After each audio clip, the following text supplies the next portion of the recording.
Hindi na magsasampa ng kaso ang miyembro ng Special Action Force na umano'y sinaktan sa ulo ng partner ni dating Pangulong Rodrigo Duterte na si Hanilet Aban Senia. Kinumpirma ito ng Philippine National Police spokesperson Brigadier General Jean Fajardo at sinabing personal na desisyon ito ng naturang pulis. Habang nasa maayos na kalagayan na anya ang opisyal at babalik sa serbisyo matapos magpagaling.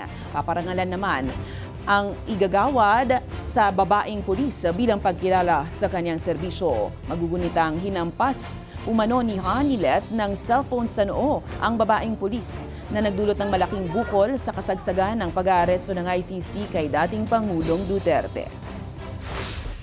Personal decision po ng pulis na wag na po magsampa ng kaso at ang reason niya ay kasama yon sa hazard po ng kanyang trabaho kaya okay lang at magpapagaling lang daw siya at back to work na daw po siya. Bibigyan natin siya ng kaukulang commendation dahil dun sa ginawa niyang pagtupad ng kanyang tungkulin po.